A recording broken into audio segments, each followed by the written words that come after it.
Hello les devs et bienvenue dans cette quatrième partie donc de la série dédiée à Filamen PHP. Donc aujourd'hui nous allons aborder la partie ressources de Filamen. Donc sans plus tarder, let's go. Alors par rapport à l'introduction concernant les ressources, alors il serait judicieux de savoir c'est quoi une ressource. Donc les ressources sont juste des classes statiques qui contiennent aussi des méthodes qui sont elles-mêmes statiques. Donc les ressources sont des classes statiques qui sont utilisées pour construire des interfaces CRUD pour vos modèles Eloquent. Donc elles décrivent comment les administrateurs devraient pouvoir interagir avec les données de votre application en utilisant des tables et des formulaires. Donc ici, nous sommes dans la partie introduction des ressources. Comme il dit, in Filamen resource a static class used to build CRUD interface. Donc ce sont juste des classes statiques utilisées pour concevoir des interfaces CRUD.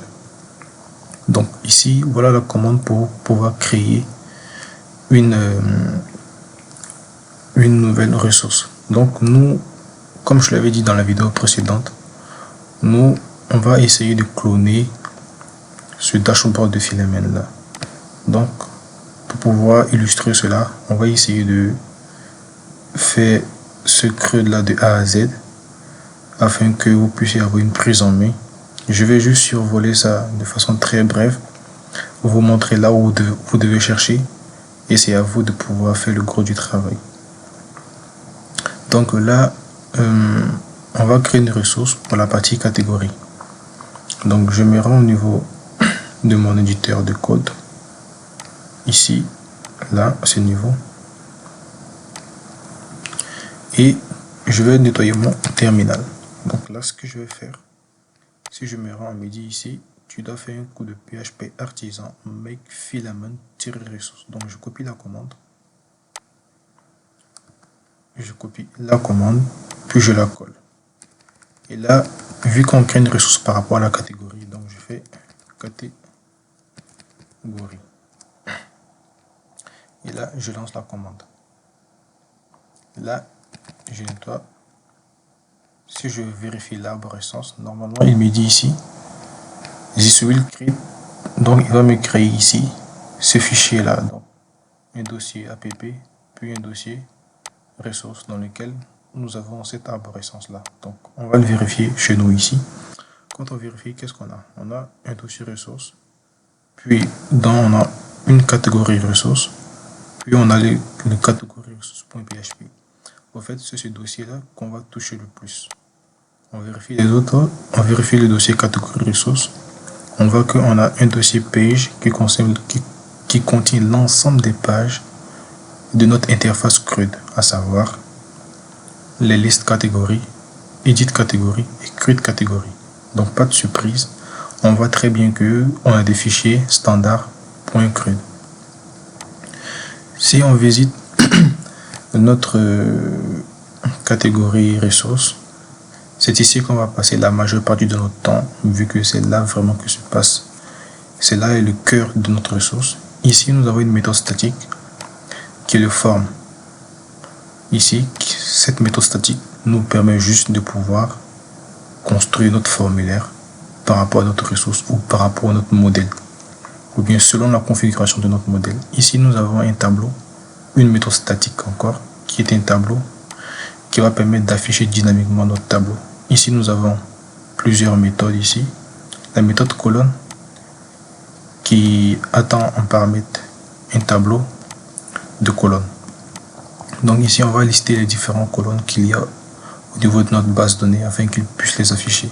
Ici, nous avons une méthode filter qui va permettre d'implémenter des fonctionnalités par rapport au filtrage que nous voudrons au niveau de notre application. Ici, nous avons une autre méthode qui s'appelle action. Ici, par défaut, nous avons le bouton, on aurait un bouton d'édition qui va permettre de switcher sur la page d'édition. Et aussi, nous avons une build action aussi. Ici, c'est par rapport à la sélection multiple. Quand on fait une sélection multiple, il va nous proposer une build action pour pouvoir faire des actions sur un groupe, sur un certain nombre d'items que nous avons sélectionnés. Ici, nous avons une autre classe statique qui est le getRelation. Le getRelation ici, il va permettre juste, quand on va aborder la partie Relation Manager, on va en parler plus. C'est ici que seront enregistrées toutes nos relations que nous aurons créées en fait. Voilà. Ici, nous avons le public function getPage. Ici, nous avons l'ensemble des routes, donc l'ensemble des pages de notre application, de notre ressource. Ici, comme vous pouvez le voir, le index qui pointe vers la racine de notre ressource, donc le liste projet, le liste catégorie, le CRUD qui tend aussi vers la page de création, et le edit, ainsi de suite. Vous aurez bien compris. Alors, si on vérifie notre navigateur, ici, si je réactualise la page, on doit normalement, voilà, il nous a créé ici une nouvelle ressource. Ici, on accède à cette ressource-là. Pour le moment, nous avons, si on clique sur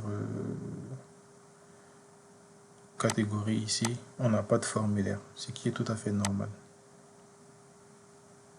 Et pareil ici, bon, je crois qu'il y a deux items dans la base de données, c'est pour ça qu'il nous met deux items à ce niveau. Mais c'est pas bien grave. Maintenant, on va essayer maintenant de construire notre formulaire. Donc, on va s'attaquer maintenant à cette méthode public function statique qui va nous permettre de construire notre formulaire. Alors, comment construire notre formulaire? On va s'y rendre au niveau de la documentation toujours. C'est toujours les réflexes qu'il faut avoir. Dans la partie Form Builder et Get Started. Ici, le Form Builder. Ici, vous voyez, on a un exemple typique de ce qu'on veut faire.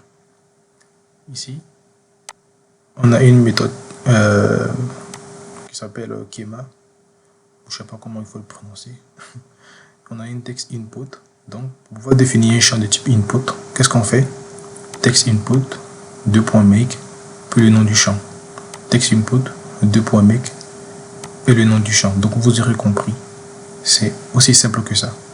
Donc, on va reproduire ça pareillement. Ici, on va faire un text input. Text input, make, name. On fait un text input pour le slug. Il faut, sans oublier, point virgule, text input,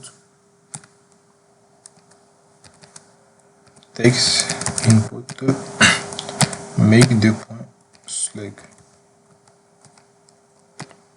On fait aussi, mais vous l'aurez remarqué ici à ce niveau, dans la démo ici, quand on clique à ce niveau, on voit qu'ici on a un champ de type Mark Editor, Markdown, donc un champ de type Markdown ou Rich Editor. Donc on va faire pareil. Donc on va chercher Markdown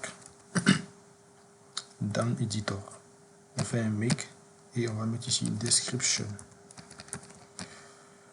Voilà. Pour le champ de type, pour ce champ là, le champ donc celui-là, on voit qu'ici on a un toggle. Donc on va chercher dans la documentation est-ce qu'on a un toggle par hasard. Voilà, on voit qu'ici on a un toggle.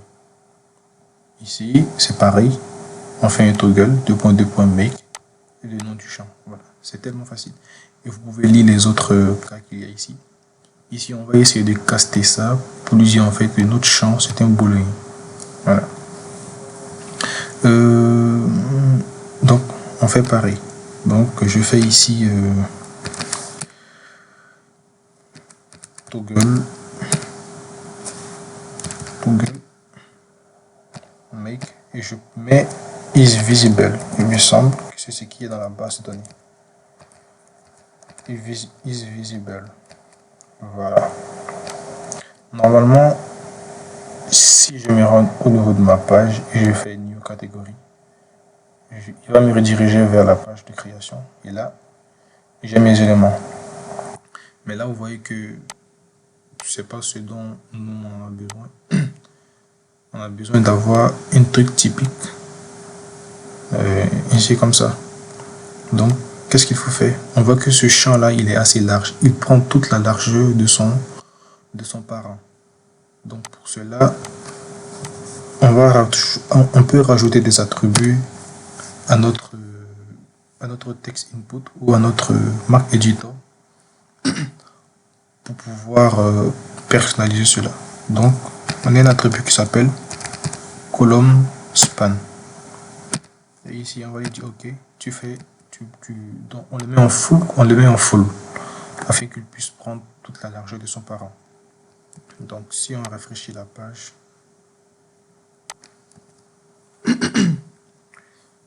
voilà, il prend toute la largeur de son parent. Et le note is visible, ici, il est là. Maintenant, n'oubliez pas que, en fait, vous voyez que on va changer le label. On a un visible to customer. On va rajouter un nouvel attribut qui s'appelle le label. Qui va nous permettre de changer le label, comme on a l'habitude de faire en HTML. Voilà. Si j'ai rafraîchi la page, on a ici visible to customer. Et on peut faire le constat que ici on a un petit astérisque ici qui nous permet de dire que ce champ là est requis. Comment le faire? Si on cherche validation, voilà, customize validation. Non, c'est pas à ce niveau. Je vais chercher require.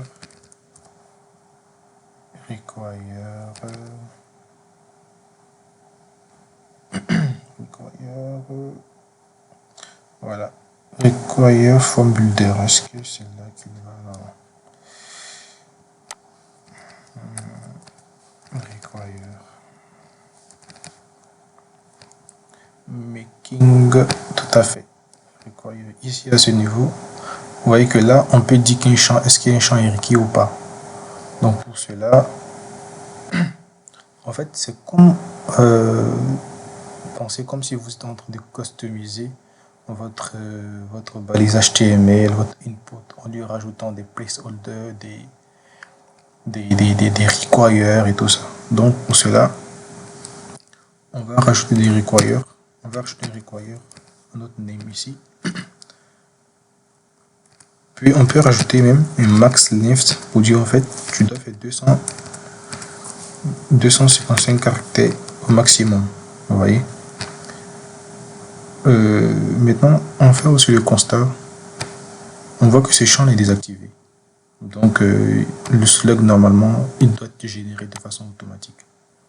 Donc on va désactiver ce champ pour ne pas que l'utilisateur puisse faire aucune action. Donc on va utiliser l'attribut disable qui va permettre de désactiver le champ automatiquement.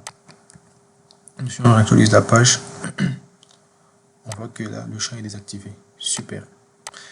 Maintenant, on va maintenant essayer de créer une ressource. Mais ici, on va essayer de créer une ressource au niveau de l'application de Filament. Et on va faire un constat. Quand on met la technologie, on voit que directement le Slack est inséré au niveau de la valeur. Donc, ce qui fait que de façon visuelle, on peut le voir. À quoi va ressembler le Slack dans la base de données avant de faire une insertion. Et on fait une insertion. Hop. Et on a fait l'insertion. Je crois qu'il doit être en dernier, hein, il me semble. Fait next.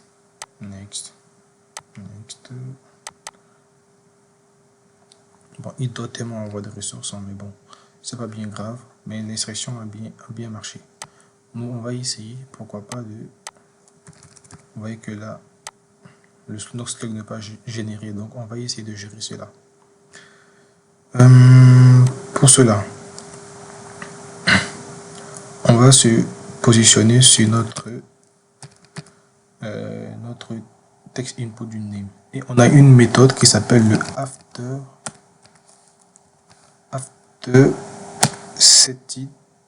after state update qui va nous permettre de donc comme son nom le dit, after state update ici qui prend en paramètre une clausure maintenant qui peut prendre une série de paramètres. Pour en savoir plus, vous pouvez vous rendre au niveau de la documentation et chercher form, voilà, Advanced Form. Et dans cette partie-là, vous pouvez lire, mais la partie qui nous intéresse,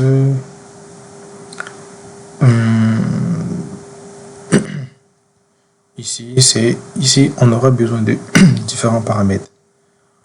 On aura besoin du paramètre $operation. Voilà, ici, if you writing a form upon a resource relation manager. Bon, en anglais, il est merdique, hein. Mais ici, on a besoin du paramètre opération qui va nous permettre de savoir l'opération qui est sur le point d'être déclenchée. Est-ce que c'est une opération de création, une opération d'édition ou une opération de visualisation? Mais nous, ce qui nous intéresse, c'est une opération de création. Donc ici, ça sera une string. On va l'appeler string $opération. Et aussi, il va prendre un paramètre qui va s'appeler le state. Le state, c'est en fait, c'est la valeur du champ name à l'instant T. Donc, va juste nous permettre de récupérer la valeur du champ name à l'instant T où il est saisi. Donc, super. Maintenant, on aura besoin d'un autre paramètre. Ça sera notre setter. Ce qui en fait l'orienté objet. Le setter nous permet de modifier une variable. Bon, même si qui est privé, mais voilà. C'est dans ce sens-là. Donc, on aura besoin du set, mais du set du bon namespace qui est le filament /form. Donc, $set qui va permettre de maintenant modifier la valeur du slug à l'instant T. Maintenant, une fois qu'on est dans ces trois paramètres-là, on peut faire la logique. On dit OK, si l'opération est égale, donc on vérifie aussi les types, est égal à create, qu'est-ce que tu fais? Déjà, on appelle le $set. Qu'est-ce que tu veux citer? On veut citer le slug, mais on veut générer un slug. Donc on va faire appel à un helper qui est dans le namespace illuminate support façade, et on a une méthode slug qui va prendre en paramètre ici notre $state, la valeur du name à l'instant T. Si c'est bon, voilà, mais sinon tu retournes nul. Donc c'est qu'ici on n'est pas dans une opération de création, tu me retournes nul. Il me semble que j'ai pas fait des gaffes ici, là, ou bien il faut que je sorte, il me semble. Ouais. Voilà, ok. Voilà, à ce niveau c'est bon. Maintenant, on va rajouter ici une méthode qui s'appelle live. Pour ceux qui ont une peu de notion de LiveWire, c'est comme fait un wire modèle 2.live, il me semble, un wire modèle wire, je suis un peu oublié, hein, c'est un wire modèle, en tout cas par rapport à la documentation de LiveWire. Vu que, voilà, ici à ce niveau, c'est quoi? On dit le live à ce niveau, voilà. Si j'ai traduit la page pour qu'on puisse lire cela. On dit ici que par défaut, lorsqu'un utilisateur utilise un champ, le formulaire ne sera pas rendu. Comme le rendu nécessite un aller-retour vers le serveur, il s'agit d'une optimisation de performance. Toutefois, si vous souhaitez rendre le formulaire après que l'utilisateur ait interagi avec un champ, vous pouvez utiliser le live. Donc on va utiliser un live pour pouvoir faire quoi? Une fois que l'utilisateur interagit avec le serveur, avec le champ en question, on aimerait faire quoi? Récupérer la valeur. Mais à chaque fois, ce sont des requêtes de réseau qui sont effectuées. Donc nous, on aura besoin de cela. Donc on va ici mettre ici un live. Mais si on met un live, on aura à chaque fois des appels réseau. Donc ce qui fait que ça peut entraîner des soucis de performance pour notre application.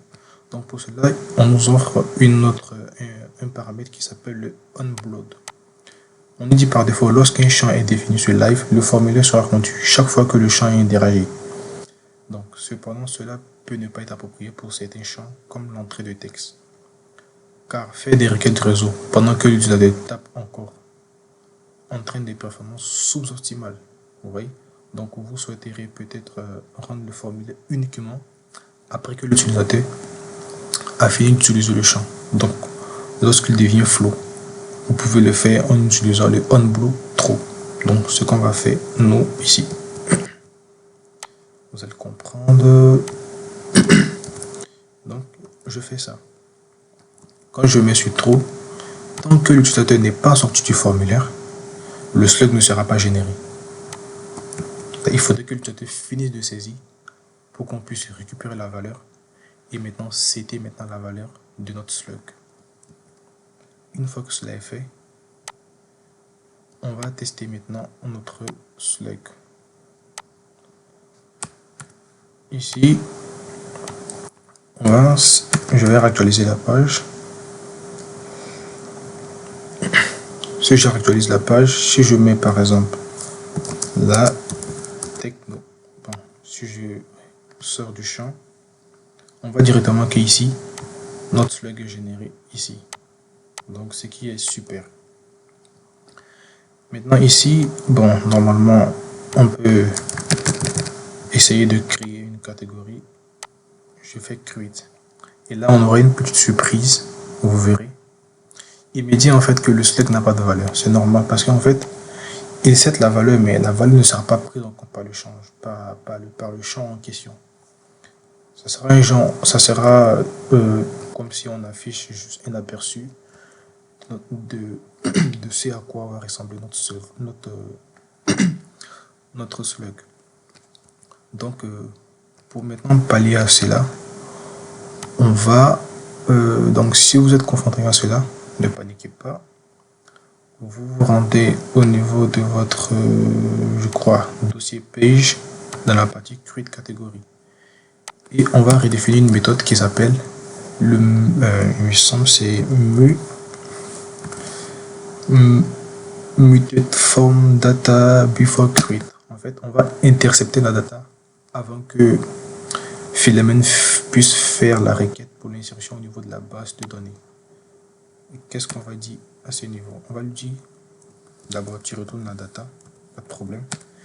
Mais nous, on veut générer notre slug. Donc, tu récupères notre slug. Puis on va utiliser le helper donc, par rapport à son namespace. Il faut bien importer le namespace. Et là, on lui passe la data. Et on veut récupérer le name. Donc, à partir du name, tu nous construis un slug que tu l'attribues à notre slug. À ce niveau-là. Et une fois que c'est fait, si vous visitez le create record, vous pouvez voir, on a plein de méthodes que vous pouvez redéfinir selon le besoin en fait. Mais on va se limiter à là pour le moment. Une fois que c'est fait, on va réactualiser la page. Et on va essayer de, ici, on va mettre Milo. Comment? Ok. Si je sors du champ, mon slug sera généré. Hop. Je mets un texte bidon.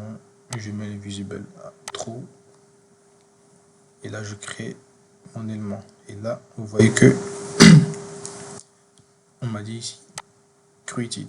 Donc, par défaut, il nous redirige directement sur la page d'édition. Mais on va pallier aussi là bientôt. Donc, notre slug est créé.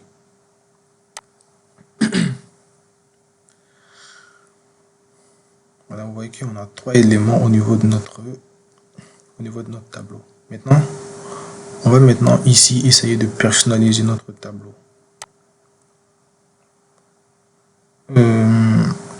Donc ici, on va essayer de mettre les attributs de notre tableau.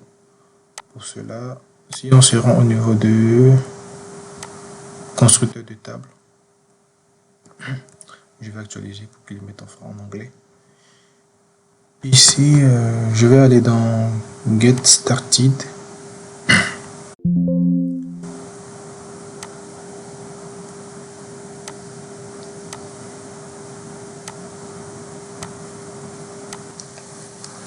Voilà, dans Get Started, on a ici Define Table Column.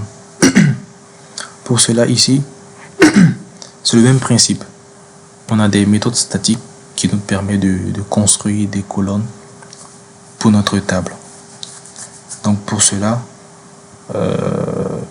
ici on a différentes méthodes. On a le text colonne, le icon colonne, le image colonne, le color column, le select colonne, le toggle colonne, le text input colonne, la checkbox colonne. Mais nous on va voir ici le text colonne. Ici, nous on veut une text colonne pour notre name et pour notre slug. Donc on va le faire rapidement. Ici, on va faire une text colonne. Donc on fait un make et on le veut pour les names. On fait une text colonne. On le veut pour notre, je crois pour notre slug. Maintenant, si je réactualise ma page,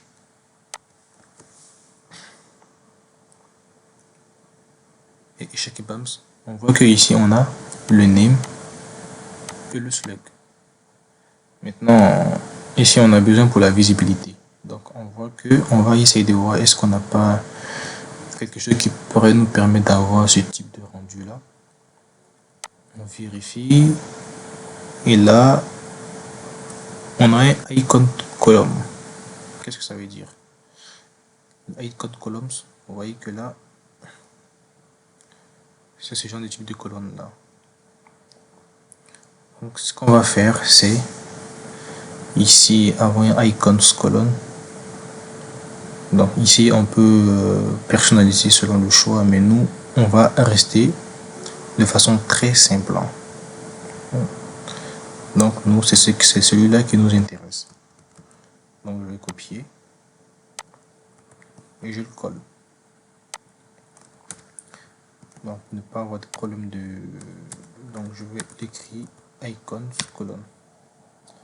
Et nous c'est is visible. Donc si je réactualise ma page, on a ce champ là. Maintenant je vous avais dit que si vous voulez changer les labels là, vous pouvez le faire. Donc ici on a is featured, c'est possible de changer le label comme vous le sentez. Donc une fois que c'est fait, bon on va, bon le last update vous pouvez l'ajouter vous-même, c'est assez facile, hein. Bon je vais le faire comme ça vous pouvez le voir. On va mettre un text colonne ici, text colonne make, puis on va mettre le update, je crois que c'est le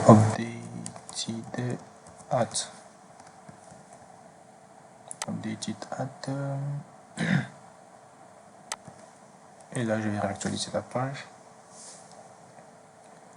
Voilà, bon il est mal formaté, je vais changer le label, je mets le label ici et je change, je crois c'est ici last updated,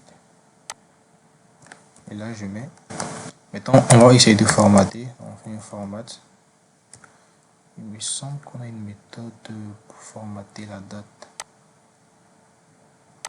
ou bien c'est texte. Est-ce qu'on a pensé, est-ce qu'on a un champ de type date là-bas? Non, non, c'est celui-là. Par rapport au format, il me semble qu'on doit avoir une méthode pour formater la date là. Je ne me souviens pas trop. C'est date, ouais c'est ça, c'est date. Et il prend en paramètre le format que nous voulons. Ici, c'est quoi le format? Je crois on a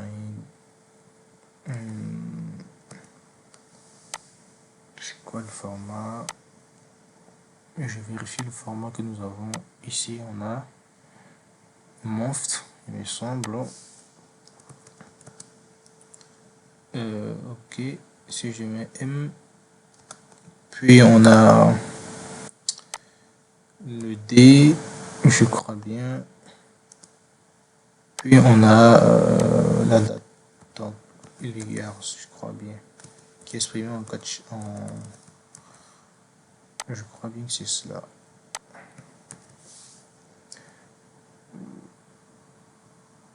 Bon, ouais, bon, il m'a dupliqué, c'est normal, c'est hier, donc. Voilà.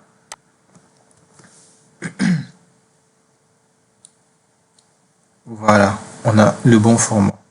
Maintenant, on peut remarquer ici que on a une partie view, une partie edit, une partie delete. Maintenant, pour pouvoir avoir accès à ces actions-là, c'est dans cette partie-là qu'il faut définir les différentes actions qu'il y aura. Donc ici, par défaut, ils mettent l'action edit. Maintenant, n'empêche, vous pouvez rajouter vos propres actions. On va rajouter l'action delete, pourquoi pas. L'action delete action. Mais il faut faire attention par rapport au namespace. C'est le delete action de table. Donc, on fait un make. Et juste en haut, on fait un table. C'est le view plutôt, le view action. Le view action de table. View action. View action de voilà table. On fait un make. Sans oublier une virgule. Voilà. Et là, normalement, si on actualise la page, on doit avoir les trois actions qui sont bien là, à ce niveau. Si on clique, il doit nous retourner et rediriger vers une vue. Sauf si la vue n'a pas été créée. Voilà, ici, il nous sort un modèle par défaut. Pas bien grave. Par rapport à l'édit, on peut éditer aisément, il n'y a pas de problème. Et là, on peut éditer, on peut changer le statut. On change le statut. Voilà, bon, par défaut, il nous redirige, mais nous, on ne mérite pas être rédigé là, mais c'est pas bien grave. Après, on va le gérer.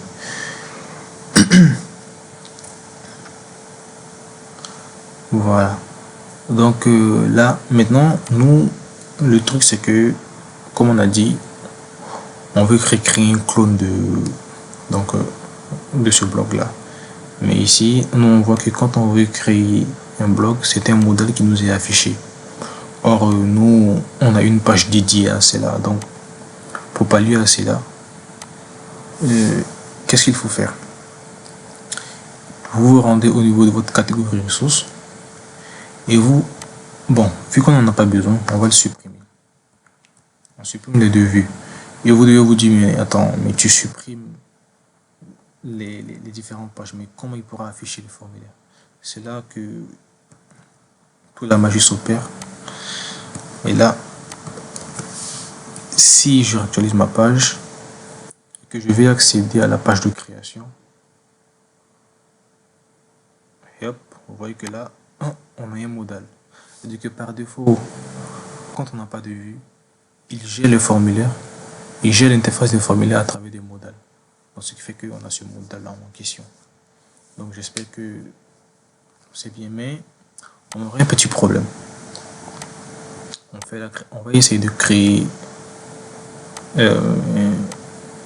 une donnée et on va mettre des données bidons. Si on veut créer un, il va nous donner un problème. Il va nous dire en fait que le Slug il a un problème. Le problème surtout c'est que quand il gère la partie modèle, il y a une comment je vais dire ça encore, les données ne sont pas gérées de la même manière et que chaque type d'interface aura son traitement associé à celle-ci. Ce qui fait que le traitement que nous avons fait pour intercepter la donnée par rapport à la vue de création est différent de la partie modale. Maintenant, comment le gérer?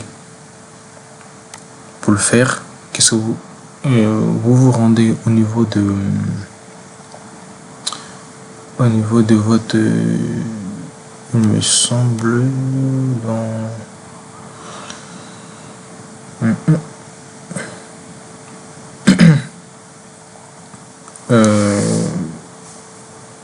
create record, non, c'est pas à ce niveau là. Vous rendez au niveau de votre liste catégorie. Voilà, au niveau de votre liste catégorie, vous voyez que ici on a ici une get header action. Donc on a une méthode qui s'appelle get header action. Ici on peut rajouter d'autres actions, hein. Voilà, des actions qui seront personnalisées ou personnalisables. Vous voyez que si ici je mets en commentaire cette action là, vous voyez que au niveau de notre page on n'aura plus le new catégorie, il a disparu. Donc ce qui fait que ici si je la mets je la décommente, donc c'est normal, il sera là en question. Voilà, maintenant c'est ici que on va faire l'opération. Comme pour l'autre, on va toujours appeler le mutate from data using. Non, c'est pas celui-là, c'est le muteur. Ouais, tout à fait, c'est celui-là. Okay. Il prend en paramètre une clausule, une fonction qui attend en paramètre une data qui sera notre donnée. Et on va faire la même opération. Donc, ce qui fait que je peux aller récupérer celle-là et je vais venir la recopier dans cette partie-là, à ce niveau. Donc, ce qui fait que quand on va répondre l'opération de création avec notre modal, on n'aura plus de problème à ce niveau. Donc, on va essayer de créer une ressource, une nouvelle catégorie. Ici, je mets une donnée bidon. Ok, je dis la visibilité, il est à trop. Et vous voyez que là, on n'a plus de problème. Notre donnée a été créée avec succès. Donc, on a notre technologie, et voilà. On n'a pas de problème. Par rapport à l'édition aussi, c'est pareil. On n'aura pas de problème. Tout va fonctionner pareil. On peut faire un constat. On voit qu'on peut organiser nos éléments dans l'ordre ascendant ou descendant. Donc, on peut les trier par ordre croissant ou par ordre décroissant. Pour cela, rien de plus facile. Je crois si on cherche dans la partie, je crois, filter, ici dans Get Started, il me semble, on a des non pas à ce niveau. Le truc c'est que ici on peut rajouter des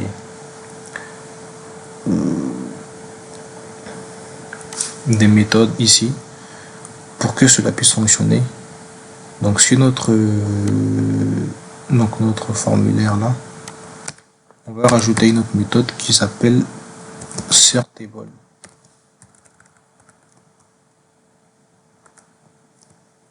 Non, c'est pas. Oui, c'est celui-là. Non, nous on est sur le formulaire, mais c'est sur le tableau. Ici, on va rajouter sortable. Pareil aussi pour.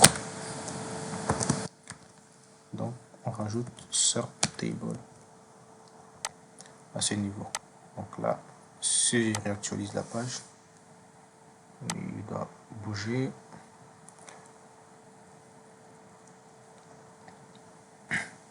Et vous voyez que là, on pourra les organiser donc selon l'ordre que nous voulons, sans crainte quoi. Voilà.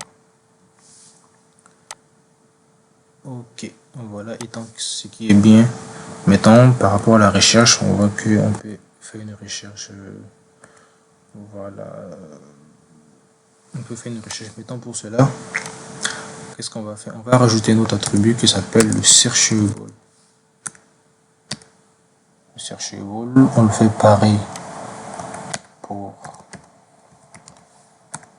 aussi cela, pour le slug. Voilà, pour dire qu'en fait que si on rajoute cet attribut là, cette méthode là sur notre colonne, ça veut dire qu'au niveau du champ de recherche, on pourra rechercher par rapport au name et aussi par rapport au slug. Donc si j'actualise ma page, on aura un nouveau champ ici et je pourrais rajouter ici, par exemple, je peux mettre technologie. Bon, j'ai mis télé, on doit rien trouver normalement. Mais si je mets technologie, juste le début de la phrase, le début du mot, on doit avoir ici technologie. Voilà, on peut supprimer. Voilà, pas de problème. Là, on voit qu'on est bon. Donc, je pense que le travail a été fait, peut-être à part que voilà, cette partie-là. On va essayer de la customiser. Maintenant, pour cela, pour customiser la vue en question, parce que lui, par défaut, vu que la vue n'a pas été customisée, il va nous afficher voilà, des champs mais en disable, ce qui ne nous convient pas en vrai quoi. Donc pour cela, on est toujours dans la partie liste. On va chercher dans la partie info builder, on a ce qu'on appelle les infolistes qui va nous permettre de personnaliser une vue. Voilà. Ici, on a ce qu'on appelle les info builder. Mais on va copier ça. On va copier ça. On va créer ici. On a une méthode qui s'appelle public function infolist qui va nous permettre de personnaliser cette vue là. On peut juste copier. Je vais ici importer, sans oublier d'importer ma classe. Voilà. Si j'importe ma classe avec, on a des méthodes qu'on appelle le entry. Le entry permet d'afficher une valeur sur notre voilà. Ici on a le entry, le text entry, le icon entry, le image entry, le color entry. Donc, voilà. Tout ça, ce sont des méthodes qui nous permettent d'afficher. Donc entry pour dire une entrée. Voilà. Maintenant, si j'actualise ma page, et je vais visiter la vue ici,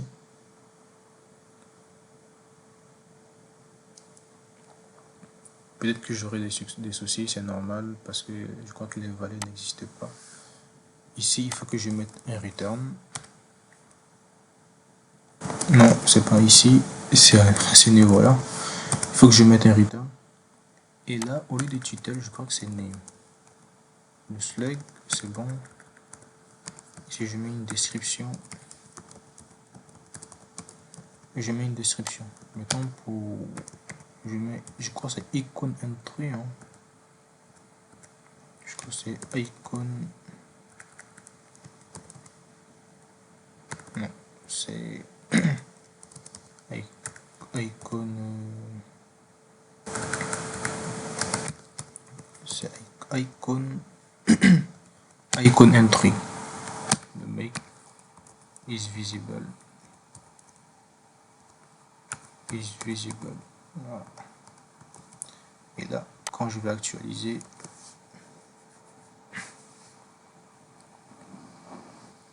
et là, quand je clique sur la vue, et là, il y a un modèle qui doit apparaître, sans doute. Et voilà, on a ici, on a la view catégorie qui permet d'afficher les names, la description. La description, est-ce que c'est comme ça que je devais l'écrire? Oui, c'est bon, il me semble. Is visible. Bon, pour l'icon entrée, pourquoi il m'affiche pas le. Ici, je crois qu'il a besoin d'un booléen. Hein. Il me semble. Hein. Je vais lui rajouter un booléen, voilà, pour dire qu'en fait j'ai un booléen pour qu'il puisse adapter le contenu. Donc je rafraîchis encore ma page, donc c'est celle-là. Et ici je clique sur cette vue là, et voilà, on a le is visible, on a notre slug, la description, voilà. Je sais pas pourquoi il ne l'affiche pas. Est-ce que j'ai une description? Ah ok, je vois pourquoi il ne l'affiche pas, parce qu'en fait si vous ne définissez pas ici la description, il ne va pas l'afficher. Il me semble que c'est cela. On va essayer de le faire. Je crois on va sur au niveau de notre liste, donc notre catégorie ressources, dans notre table. Ici on va dupliquer une colonne, donc ici on va mettre une description. Ok, bon, je vais enlever le... Bon, j'ai pas envie de trier la description, ça n'a aucun sens. Donc je réactualise ma page. Si je réactualise ici, on a nos descriptions. Peut-être c'était pas le problème. Le problème c'était que mes deux champs là n'avaient pas de description en fait. Donc je crois que j'en ai pas besoin à ce niveau. Voilà. Ici je vais actualiser la page. Bon, j'ai pas besoin qu'il affiche une description. Ici je clique sur ma vue. Je crois que ces deux là avaient une description. Voilà, la description s'est affichée. Donc on va s'arrêter là pour la vidéo. Dans une seconde partie, on va continuer, mais cette fois-ci en introduisant les relations. On va aussi approfondir sur la notion des champs là, afin que vous puissiez avoir une meilleure prise en main. Mais sur ce, je vous donne rendez-vous pour la deuxième partie sur les ressources. Je vous dis à bientôt et ciao.